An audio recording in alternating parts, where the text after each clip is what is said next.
नमस्कार. मी भाऊ तोरसेकर. तुम्ही बघत आहात प्रतिपक्ष. मित्रांनो, हिटलरच्या माईन काम्प या आत्मचरित्रामधली एक गोष्ट मी अनेकदा मुद्दाम परत परत आठवण करायला सांगतो. त्याच्या सहकारी लेखकाने, म्हणजे जो डिक्टेशन वगैरे घेत होता, त्याने त्यावेळेला हिटलरला प्रश्न विचारला होता की जगातले सगळे ज्यू मारून टाकलेस तर तुझं समाधान होईल का? कारण ज्यू समाजाचा, ज्यू जातीचा, धर्माचा, वंशाचा हिटलर कमालीचा द्वेष करायचा, तिरस्कार करायचा. आणि तुम्हाला माहिती 60-70 लाखाहून अधिक ज्यूंची हत्या अत्यंत पद्धतशीररित्या हिटलरने त्या काळात घडवून आणली. आणि म्हणून त्याची जी राजकीय विचारसरणी होती त्याचा एक जागतिक विरोध केला जातो किंवा त्याच्यावर बंदी घालण्यात आलेली आहे नाझिझमच्या. त्याचं कारण ते. पण हा जो प्रश्न विचारला गेला की सगळे ज्यू मारून टाकली की तू समाधानी होशील का, या प्रश्नावर हिटलरने दिलेलं उत्तर अतिशय चतुर आणि समजून घेण्याचं आहे. प्रामुख्याने ज्यांना सार्वजनिक जीवनामध्ये, राजकारणामध्ये, समाजकारणामध्ये काम करायचंय, पुढे जायचंय, समजून घ्यायचंय समाजकारण, राजकारण, त्यांच्यासाठी हिटलरचं हे वक्तव्य जे आहे हे फार बहुमोलाचं मार्गदर्शक आहे. हिटलर म्हणतो, छे छे, सगळे ज्यू मारून चालणार नाही. जगाला दाखवण्यासाठी एखादा ज्यू असलाच पाहिजे. आणि तो खरोखरच सापडत नसेल तर मग एक खोटा नाटा कृत्रिम नसलेला ज्यू बागुलबुवा म्हणून लोकांसमोर उभा करावा लागेल.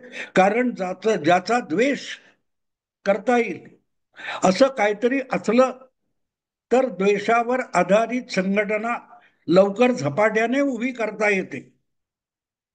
त्यामुळे काही का असेना, लोकांना ज्याचा तिरस्कार वाटेल आणि ते संपवण्यासाठी लोक रस्त्यावर उतरतील असं काहीतरी काल्पनिक का होईना भूत उभं केलं पाहिजे.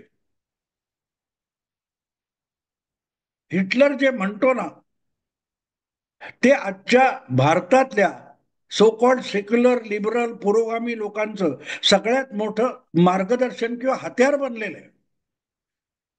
भाजपला, संघाला, मोदींना हरवता येत नसेल कायदेशीर मार्गाने, संवैधानिक मार्गाने, घटनात्मक मार्गाने, जर भाजपला, मोदींना हरवता येत नसेल तर एक कसला तरी बागुलबुवा निर्माण करा. मग तो चौकीदार चोर असतो, कधी तो वोट चोर असतो, वेगवेगळे ईव्हीएम मध्ये गडबड असते, चुनाव आयोग पण पक्षपाती असतो, काही ना काही. आणि नेमकी तीच गोष्ट आता बिहार विधानसभेच्या निवडणुकीच्या निमित्ताने ज्या अद्ययावत मतदार याद्या बनवण्यात आल्या तेव्हा वोट चोरी अगदी यात्रा काढण्यात आल्या, काय काय प्रेझेंटेशन करण्यात आलं. महाराष्ट्र आणि तेलंगणातले किंवा बंगलोर मधले कुठल्या कुठल्या मतदारसंघातल्या खोटे नोटे कागदपत्र दाखवण्यात आले. सगळ्या माध्यमातून त्यावर गाजावाजा करण्यात आला.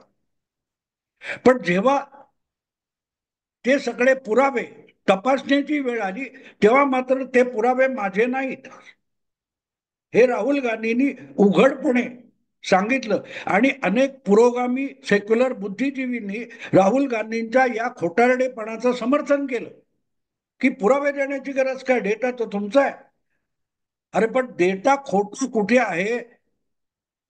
आणि म्हणून निवडणूक आयोगाने राहुल गांधींना सांगितलं होतं की तुम्ही जो आरोप करताय त्याची आम्ही जरूर चौकशी करू, त्याच्यावर कारवाई करू, पण ते सगळं शपथपत्रावर लिहून द्या. राहुल गांधी म्हणाले, मी ऍफिडेव्हिट देणार नाही, मी शपथपत्र देणार नाही. आणि मी तेव्हा देखील वारंवार सांगत आलो की शपथपत्र लिहून दिलं आणि उद्या त्यातलं काही खोटं ठरलं तर शिक्षा होऊ शकते. आणि म्हणूनच जे धादांत खोटं आहे, दादांत खोटं आहे, त्याचं ऍफिडेव्हिट द्यायला राहुल गांधी तयार नव्हते. आणि आता हीच गोष्ट सुप्रीम कोर्टामध्ये सिद्ध सुद्धा झालेली आहे. एडीआर नावाची संस्था, तिच्या वतीने सुप्रीम कोर्टात गेलेले तथाकथित बुद्धिमंत किसान नेते सेफॉलॉजिस्ट योगेंद्र यादव यांना सुप्रीम कोर्टाने अक्षरशः नागडं करून टाकलं. आणि मग त्यांच्या वतीने वकील म्हणून उभे असलेले प्रशांत भूषण हे सुद्धा उघडे पडून गेले. याचं कारण असं की बिहार विधानसभा निवडणुकीपूर्वी तिथल्या खोट्या नाट्या नोंदवलेल्या किंवा मृत झालेल्या लोकांना मतदार यादीतून वगळून काय ते अद्ययावत मतदार यादी तयार करण्याची जी योजना राबवली गेली त्याच्या विरुद्ध या लोकांनी काहूर माजवलं होतं. एकदा तर दिल्लीच्या पत्रकार परिषदेमध्ये राहुल गांधी अडधा बिहारच्या कुठच्या तरी खेडूतांना घेऊन आले आणि दाखवले की बघा ही माणसं जिवंत आहेत आणि यांची नावं मतदार यादीतून वगळलेली आहेत. जेव्हा पत्रकारांनी बाहेर पडल्यानंतर त्या लोकांना विचारलं की तुमचं नाव कुठच्या गावातलं आहे, कुठच्या यादीत आहे, तेव्हा त्या लोकांनी साफ सांगायचा नकार दिला. उलट त्यातल्या एक दोघांनी सांगितले आमची नावं मतदार यादीत आहेत, आमची मेलोलो म्हणून मतदार यादीतली नावं गाळलेली नाहीत. म्हणजे राहुल गांधी धादांत खोटं बोलत होते, धादांत खोटं बोलत होते. आणि म्हणूनच जे पत्रकारांसमोर बोललं, थापा मारल्या, स्टेजवरून खोटं बोललं तर त्याची शिक्षा होणार नाही, पण कोर्टासमोर शपथपत्रावर ते खोटं बोललं तर शिक्षा होईल, कोर्टाची फसवणूक म्हणून, न्यायाची फसवणूक म्हणून. म्हणूनच राहुल गांधींनी यावर प्रतिज्ञापत्र द्यायचं नाकारलेलं होतं. पण तो मूर्खपणा योगेंद्र यादव यांनी केला. आणि माझ्या विश्वसनीय सूत्र आणि लक्षात ठेवा हा विषय सुप्रीम कोर्टात गेला की ताबडतोबीने ह्या मतदार याद्या अद्ययावत करण्याचं थांबवा, कारण यातून मतदारांना मतदानापासून वंचित ठेवलं जाईल. आणि तोच तर कारस्थान आहे निवडणूक आयोग आणि भारतीय जनता पक्षाचं. ही याचिका घेऊन सुप्रीम कोर्टामध्ये गेले 3 महिने धुमाकूळ घातला गेला. सुप्रीम कोर्टाने त्या कार्यवाहीवर स्थगिती दिली नाही, उलट याचिका करते म्हणजे एडीआर योगेंद्र यादव असले जे लफंगे आहेत त्यांना एक सांगितलं की तुम्ही एक करा, तुम्ही म्हणता 80 लाख लोकांची नावं गाळली जाणार आहेत, 80 लाख मोठा आकडा आहे सोडून द्या, पण 15 लोक आमच्या समोर कोर्टात असे घेऊन या की जे लोक कोर्टामध्ये सिद्ध करतील की आम्ही जिवंत आहोत आणि आमची नावं काटली गेलेली आहेत. 15 लोक सुद्धा यांना कोर्टात आणता आले नाहीत. आणि जे आणले गेले त्यांना जेव्हा कोर्टाने किंवा इतरांनी पत्रकारांनी तपासायचं ठरवलं तेव्हा त्यांना पत्रकारांशी बोलू सुद्धा देण्यात आलं नाही. इथेच कळतं की हा सगळा खोटा नाटा प्रकार कसा होता. पण ती माणसं आधी गेली ठीक आहे, पण ज्या ज्या लोकांना हा खटला चालवायचा होता त्याची दखल कोर्टाने घेतली होती, कारण मॅटर सुप्रीम कोर्टात आलेलं होतं. आणि लवकरच जे देशाचे सर्वोच्च न्यायाधीश होणार आहेत सूर्यकांत पुढल्या महिन्यामध्ये, त्यांच्याच खंडपीठासमोर हा विषय होता. आणि ती सुनावणी चालू असताना आता काल 10 तारीखला जे काय प्रतिज्ञापत्र सादर करण्यात आलं की ही 2 माणसं आहेत, ही मेली असं म्हणतायत आणि यांची नावं वगळली आहेत, पण ताबडतोब निवडणूक आयोगाच्या वकिलांनी तिथल्या तिथे कागदपत्र दाखवून दिली की त्यांची नावं वगळलेली नाहीत. मग या 2 व्यक्ती कोण आहेत ज्यांची ऍफिडेव्हिट घेऊन प्रशांत भूषण आणि योगेंद्र यादव हे 2 दिग्गज महान बुद्धिमंत वगैरे वगैरे वगैरे हे किती लफंगे आहेत हे तिथल्या तिथे सिद्ध झालं. कारण ज्या 2 काय मतदारांची ऍफिडेव्हिट प्रतिज्ञापत्र सुप्रीम कोर्टामध्ये सादर करण्यात आली त्यांची दुसरी बाजू निवडणूक आयोगाने तात्काळ कोर्टाच्या नजरेस आणून दिली. कारण हा विषय आधीच्या सुनावणीत झालेला होता आणि त्यावेळेला सुप्रीम कोर्टाने सांगितलं होतं की बिहारची जी काय लॉ ऑथॉरिटी वगैरे आहे त्यांनी याची तपासणी करावी आणि बिहारच्या कायदा व्यवस्था काय लॉ ऑथॉरिटी आहे त्यांनी जेव्हा ही दोन माणसं शोधण्याचा प्रयत्न केला, त्यांचं घरदार नाव पत्ता काहीही कुठेही सापडत नाही.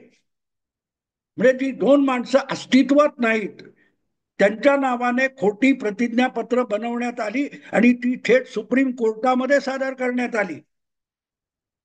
ज्या वेळेला सूर्यकांत यांच्या खंडपीठाने हा प्रश्न योगेंद्र यादव यांना विचारला की ही दोन माणसं कोण आहेत, कुठे आहेत, शोध घेतल्यानंतर ती सापडत नाहीत असा तपास करणाऱ्यांचा रिपोर्ट आहे, त्यांचे पत्ते द्या, त्यांना दाखवा, तुम्ही घेऊन जा, आम्हाला इकडे आणून हजर करा. तेव्हा योगेंद्र यादव सांगतात की मला अत्यंत विश्वसनीय सूत्रांकडून ही ऍफिडेव्हिट मिळालेली आहेत. म्हणजे ज्या व्यक्तींची ऍफिडेव्हिट योगेंद्र यादव हा तथाकथित बुद्धिमंत भामटा सुप्रीम कोर्टात सादर करतोय, त्याला सुद्धा ही दोन माणसं कोण आहे ते माहिती नाही. ती खरोखर माणसं आहेत का, जन्माला आलीत का, मेलीत का, याचा काहीही पत्ता नाही सूत्रांकडून. आणि ही सूत्र कोण आहेत, जी सूत्र समोर येत नाहीत आणि जी माणसं अस्तित्वात नाहीत, शोधून सापडत नाहीत, त्यांची प्रतिज्ञापत्र तयार करणारी ही सूत्र कोण आहेत. इथे तुमच्या लक्षात येईल की पराचा कावळा करण्यासाठी पर तरी असावा लागतो, राईचा पर्वत करायला राई तरी असावी लागते. पण तिथे राई आहे हे विश्वसनीय सूत्रांकडून कळलं. 85 लाख 65 लाख लोकांची नावं वगळणार, त्यातली दोन नावं दाखवली तर 85 लाख 65 लाख हा डोंगर आहे. पण तो डोंगर राईचा पर्वत केलाय, पण राई कुठे आहे. तर ज्या वेळेला सुप्रीम कोर्ट म्हणतं की ठीक आहे, तुम्ही दोन राईचे मोहरीचे दाणे आणलेत, ती दिसतायत कुठे दाखवा, सापडतात कुठे दाखवा, तेव्हा ते म्हणतात विश्वसनीय सूत्र सांगतात की राईचे दोन नाणे आहेत, आणि ज्या अर्थी राईचे दोन नाणे आहेत याचा अर्थच राईचा पर्वत सुद्धा आहे. माणसं किती बेशरम असतात. मला या निमित्ताने परत एका जर्मन कवी विचारवंत हेनरिक हायने याची आठवण येते. हेनरिक हायनेचं एक वचन मी वाचलेलं आहे. तो म्हणतो ज्या वेळेला काही लोकांना असा दिव्य साक्षात्कार होतो की आपल्याला सत्य गवसलेलं आहे, सत्य फक्त आपल्यालाच माहीत आहे, असं जेव्हा काही लोकांना भ्रम होतो, तेव्हा ते आपला भ्रम हाच सत्य आहे हे सिद्ध करण्यासाठी धादांत खोटं बोलायला लागतात. खोट्याचा आधार घेऊन सत्य सिद्ध करायला कटिबद्ध होतात. तेव्हा प्रशांत भूषण असो किंवा योगेंद्र यादव असो, ही दोन्ही माणसं त्यासारखी आता भ्रमिष्ट झालेली आहेत. आणि फक्त हे दोघेच कशाला, जे जे कोणी नरेंद्र मोदी, भारतीय जनता पक्ष, RSS यांचे विरोधक आहेत, त्यांची अवस्था नेमकी तशी झालेली आहे. आपण जर निवडणुकीच्या घटनात्मक किंवा कायदेशीर मार्गाने मोदींना पराभूत करू शकत नसू, हरवू शकत नसू, तर मग खोटं नाटक काहीतरी गोष्टी उभ्या करायच्या, ज्याला आजकालच्या वर्तमानपत्राच्या भाषेमध्ये फेक एन्काउंटर म्हणतात, तेव्हा फेक एन्काउंटर करून, आणि हे झालेलं आहे मित्रांनो. अगदी UPAच्या काळामध्ये 8 वर्ष प्रज्ञासिंग ठाकूर आणि तुमच्या कर्नल पुरोहित या दोघांना मालेगावच्या बॉम्बस्फोटातले आरोपी म्हणून 8 वर्ष तुरुंगामध्ये सडवण्यात आलं, त्यांची आयुष्य बर्बाद करण्यात आली. 16 वर्षानंतर निकाल येतो की या विषयात कुठलाही ग्राह्य पुरावा नाही. म्हणजे 16 वर्ष ही दोन माणसं, समाजातली प्रतिष्ठित माणसं आरोपी होती, बॉम्बस्फोटाचे आरोपी होती, त्यासाठी त्यांना बदनाम करण्यात आलं. राजकारणासाठी, निवडणुकीसाठी, मुस्लिमांच्या मतासाठी त्याचा सरसकट प्रचारात वापर करण्यात आला. आणि प्रत्यक्षात मोहरी नाही, राईचा पर्वत करण्यात आला. पण राईचे ते दोन दाणे म्हणजे कर्नल पुरोहित आणि प्रज्ञासिंग ठाकूर हे लक्षात घ्या. आता त्यावर काय पुरावा नाही, 16 वर्ष कुठल्याही पुराव्याशिवाय ही दोन माणसं तुरुंगात होती. त्यांच्यासाठी यांच्या डोळ्यात दोन अश्रू येत नाहीत. पण इतर अशाच प्रकारे जेव्हा सेक्युलर अर्बन नक्सलाईट पकडले जातात तेव्हा मात्र यांच्या गंगा यमुना डोळ्यातल्या थांबत नाहीत. कुठलाही कोणतं पुरोगामी लेखक पत्रकार संपादक बघा, तो उमर खलीद आहे, तो तुरुंगात आहे, त्याच्याविरुद्धही पुरावा नाही, सुनावणी नाही. किंवा मुंबईच्या पश्चिम उपनगरी रेल्वेच्या गाडीत जे बॉम्बस्फोट झाले होते त्यासाठीचे आरोपी सुद्धा पुराव्या अभावी सुटले. त्यासाठी मात्र यांच्या डोळ्यात घळघळा अश्रू वाहतात. पण यापैकी एकालाही, कर्नल पुरोहित सुद्धा तसेच सडले तुरुंगामध्ये, प्रज्ञासिंग ठाकूर सडली. तेव्हा नाही, तेव्हा या उत्साहाने त्यांच्यावर खोट्या नोट्या आरोपाचे बंगलेच्या बंगले इमले उभे करत होते. कारण हे मूळतः खोटारडे, मूलतः खोटारडे. आणि म्हणून बंगालमध्ये आता निवडणूक मतदार याद्या या अद्ययावत होणार आहे. आणि पोटदुखी सगळी तिथेच आहे की जे बिहारमध्ये अगदी सुप्रीम कोर्टाच्या अग्निदिव्यातून सुद्धा अलगद बाहेर पडलेला आहे, तो प्रयोग बंगालमध्ये आणि देशभर होणार आहे. ज्या बांगलादेशी किंवा रोहिंग्या घुसखोरांना या देशाचं नागरिकत्व मिळवून देण्यासाठी हे सगळे पुरोगामी विचारवंत अखंड आटापिटा करतायत, त्याला देशभरातून हुसकावून लावलं जाईल ही भीती या बिहारच्या मतदार वोट चोरीच्या प्रकरणातली आहे. पण वोट चोर पकडला, खुद्द सुप्रीम कोर्टाने पकडला. खोटी नाटी प्रतिज्ञापत्र देऊन, खोटी नाटी प्रतिज्ञापत्र देऊन या सगळ्या घुसखोरांना वाचवण्याचा जो अटापिटा प्रशांत भूषण आणि योगेंद्र यादव सारखे लोक करत होते, ती चोरी सुप्रीम कोर्टाने पकडली आणि बोलती बंद झाली योगेंद्र यादवची. नाही नाही, विश्वासार्ह माणसांनी दिली. योगेंद्र यादव ज्याच्यावर विश्वास ठेवतात तो अधिक खोटारडा असणार, कारण खोटारडा माणूस खोटारड्यावर विश्वास ठेवू शकतो, किंबहुना खोटारडा कोणी नसतोच. हेच स्वतःला सत्यवादी समजून दादांत खोटेपणा करत असतात. आणि योगेंद्र यादवची ती ख्यातीच आहे, स्वतःचं संघटन उभं करता आलं नाही. आम आदमी पक्षाच्या संस्थापक सदस्य म्हणून पुढाकार घेतला, त्याच्यावर वेळीच केजरीवालने ढुंगणावर लाथ मारली, म्हणून पुढची 10 वर्ष केजरीवाल निदान दिल्लीचा मुख्यमंत्री होऊ शकला.